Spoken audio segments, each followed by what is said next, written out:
It was on a dreary night of November that I beheld the accomplishment of my toils. With an anxiety that almost amounted to agony, I collected the instruments of life around me, that I might infuse a spark of being into the lifeless thing that lay at my feet. It was already 1 in the morning. The rain pattered dismally against the panes, and my candle was nearly burnt out, when, by the glimmer of the half-extinguished light, I saw the dull yellow eye of the creature open. It breathed hard, and a convulsive motion agitated its limbs. How can I describe my emotions at this catastrophe, or how delineate the wretch whom with such infinite pains and care I had endeavored to form? His limbs were in proportion, and I had selected his features as beautiful. Beautiful! Great God! His yellow skin scarcely covered the work of muscles and arteries beneath. His hair was of a lustrous black and flowing, his teeth of a pearly whiteness, but these luxuriances only formed a more horrid contrast with his watery eyes, that seemed almost of the same colour as the dun white sockets in which they were set, his shriveled complexion and straight black lips.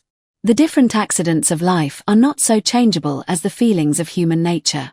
I had worked hard for nearly 2 years, for the sole purpose of infusing life into an inanimate body. For this I had deprived myself of rest and health.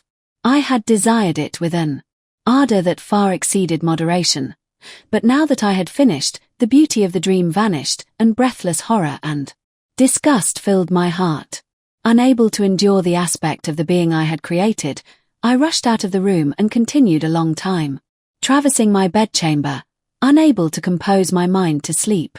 At length lassitude succeeded to the tumult I had before endured, and I threw myself on the bed in my clothes, endeavouring to seek a few moments of forgetfulness. But it was in vain. I slept, indeed, but I was disturbed by the wildest dreams. I thought I saw Elizabeth, in the bloom of health, walking in the streets of Ingolstadt. Delighted and surprised, I embraced her, but as I imprinted the first kiss on her lips, they became livid with the hue of death. Her features appeared to change, and I thought that I held the corpse of my dead mother in my arms. A shroud enveloped her form, and I saw the grave worms crawling in the folds of the flannel. I started from my sleep with horror. A cold dew covered my forehead, my teeth chattered, and every limb became convulsed. When, by the dim and yellow light of the moon, as it forced its way through the window shutters, I beheld the wretch, the miserable monster whom I had created. He held up the curtain of the bed, and his eyes, if eyes they may be called, were fixed on me. His jaws opened, and he muttered some inarticulate sounds, while a grin wrinkled his cheeks. He might have spoken, but I did not hear. One hand was stretched out, seemingly to detain me, but I escaped and rushed downstairs. I took refuge in the courtyard belonging to the house which I inhabited, where I remained during the rest of the night, walking up and down in the greatest agitation, listening attentively, catching and fearing each sound as if it were to announce the approach of the demoniacal corpse to which I had so miserably given life. Oh! No mortal could support the horror of that countenance. A mummy again endued with animation could not be so hideous as that wretch. I had gazed on him while unfinished. He was ugly then, but when those muscles and joints were rendered capable of motion, it became a thing such as even Dante could not have conceived. I passed the night wretchedly. Sometimes my pulse beat so quickly and hardly that I felt the palpitation of every artery. At others, I nearly sank to the ground through languor and extreme weakness. Mingled with this horror, I felt the bitterness of change was so rapid, the overthrow so complete. Morning, dismal and wet, at length dawned and discovered to my sleepless and aching eyes the church of Ingolstadt, its white steeple and clock, which indicated the 6th hour. The porter opened the gates of the court, which had that night been my asylum, and I issued into the streets, pacing them with quick steps, as if I sought to avoid the wretch whom I feared every turning of the street would present to my view. I did not dare return to the apartment which I inhabited, but felt impelled to hurry on, although drenched by the rain which poured from a black and comfortless sky. I continued walking in this manner for some time, endeavouring by bodily exercise to ease the load that weighed upon my mind. I traversed the streets without any clear conception of where I was or what I was doing. My heart palpitated in the sickness of fear, and I hurried on with irregular steps, not daring to look about me, like one who, on a lonely road, doth walk in fear and dread, and, having once turned round, walks on, and turns no more his head, because he knows a frightful fiend doth close behind him tread. Continuing thus, I came at length opposite to the inn at which the various diligences and carriages usually stopped. Here I paused, I knew not why, but I remained some minutes with my eyes fixed on a coach that was coming towards me from the other end of the street. As it drew nearer, I observed that it was the Swiss diligence. It stopped just where I was standing, and on the door being opened, I perceived Henry Clerval, who, on seeing me, instantly sprung out. "My dear Frankenstein," exclaimed he, "how glad I am to see you! How fortunate that you should be here at the very moment of my alighting." Nothing could equal my delight on seeing Clerval. His presence brought back to my thoughts my father, Elizabeth, and all those scenes of home so dear to my recollection. I grasped his hand, and in a moment forgot my horror and misfortune. I felt suddenly, and for the first time during many months, calm and serene joy. I welcomed my friend, therefore, in the most cordial manner, and we walked towards my college. Clerval continued talking for some time about our mutual friends and his own good fortune in being permitted to come to Ingolstadt. "You may easily believe," said he, "how great was the difficulty to persuade my father that all necessary knowledge was not comprised in the noble art of bookkeeping, and, indeed, I believe I left him incredulous to the last, for his constant answer to my unwearied entreaties was the same as that of the Dutch schoolmaster in The Vicar of Wakefield. "I have 10,000 florins a year without Greek, I eat heartily without Greek."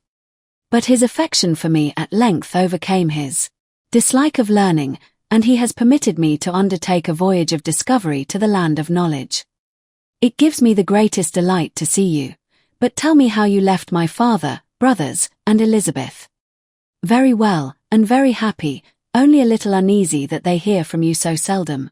By the by, I mean to lecture you a little upon their account myself.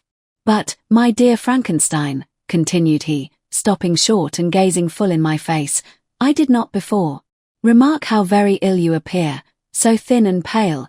You look as if you had been watching for several nights." "You have guessed right. I have lately been so deeply engaged in one occupation that I have not allowed myself sufficient rest, as you see. But I sincerely hope, that all these employments are now at an end and that I am at length free." I trembled excessively. I could not endure to think of, and far less to allude to, the occurrences of the preceding night. I walked with a quick pace, and we soon arrived at my college. I then reflected, and the thought made me shiver, that the creature whom I had left in my apartment might still be there, alive and walking about. I dreaded to behold this monster, but I feared still more that Henry should see him. Entreating him, therefore, to remain a few minutes at the bottom of the stairs, I darted up towards my own room. My hand was already on the lock of the door before I recollected myself. I then paused, and a cold shivering came over me. I threw the door forcibly open, as children are accustomed to do when they expect a spectre to stand in waiting for them on the other side, but nothing appeared. I stepped fearfully in. The apartment was empty, and my bedroom was also freed from its hideous guest. I could hardly believe that so great a good fortune could have befallen me, but when I became assured that my enemy had indeed fled, I clapped my hands for joy and ran down to Clerval. We ascended into my room, and the servant presently brought breakfast, but I was unable to contain myself. It was not joy only that possessed me. I felt my flesh tingle with excess of sensitivity, and my pulse beat rapidly. I was unable to remain for a single instant in the same place. I jumped over the chairs, clapped my hands, and laughed aloud. Clerval at first attributed my unusual spirits to joy on his arrival, but when he observed me more attentively, he saw a wildness in my eyes for which he could not account, and my loud, unrestrained, heartless laughter frightened and astonished him. "My dear Victor," cried he, "what, for God's sake, is the matter? Do not laugh in that manner. How ill you are! What is the cause of all this? Do not ask me, cried I, putting my hands before my eyes, for I thought I saw the dreaded spectre glide into the room. He can tell. Oh, save me! Save me! I imagined that the monster seized me. I struggled furiously and fell down in a fit. Poor Clerval! What must have been his feelings? A meeting, which he anticipated with such joy, so strangely turned to bitterness. But I was not the witness of his grief, for I was lifeless and did not recover my senses for a long, long time. This was the commencement of a nervous fever which confined me for several months. During all that time Henry was my only nurse. I afterwards learned that, knowing my father's advanced age and unfitness for so long a journey, and how wretched my sickness would make Elizabeth, he spared them this grief by concealing the extent of my disorder. He knew that I could not have a more kind and attentive nurse than himself, and, firm in the hope he felt of my recovery, he did not doubt that, instead of doing harm, he performed the kindest action that he could towards them. But I was in reality very ill, and surely nothing but the unbounded and unremitting attentions of my friend could have restored me to life. The form of the monster on whom I had bestowed existence was forever before my eyes, and I raved incessantly concerning him. Doubtless my words surprised Henry. He at first believed them to be the wanderings of my disturbed imagination. But the pertinacity with which I continually recurred to the same subject persuaded him that my disorder indeed owed its origin to some uncommon and terrible event. By very slow degrees, and with frequent relapses that alarmed and grieved my friend, I recovered. I remember the first time I became capable of observing outward objects with any kind of pleasure. I perceived that the fallen leaves had disappeared and that the young buds were shooting forth from the trees that shaded my window. It was a divine spring, and the season contributed greatly to my convalescence. I felt also sentiments of joy and affection revive in my bosom. My gloom disappeared, and in a short time I became as cheerful as before I was attacked by the fatal passion. Dearest Clerval, exclaimed I, how kind, how very good you are to me. This whole winter, instead of being spent in study, as you promised yourself, has been consumed in my sick room. How shall I ever repay you? I feel the greatest remorse for the disappointment of which I have been the occasion, but you will forgive me. You will repay me entirely if you do not discompose yourself, but get well as fast as you can, and since you appear in such good spirits, I may speak to you on one subject, may I not? I trembled. One subject. What could it be? Could he allude to an object on whom I dared not even think? Compose yourself, said Clerval, who observed my change of colour. I will not mention it if it agitates you, but your father and cousin would be very happy if they received a letter from you in your own handwriting. They hardly know how ill you have been and are uneasy at your long silence. Is that all, my dear Henry? How could you suppose that my first thought would not fly towards those dear, dear friends whom I love and who are so deserving of my love? If this is your present temper, my friend, you will perhaps be glad to see a letter that has been lying here some days for you. It is from your cousin, I believe.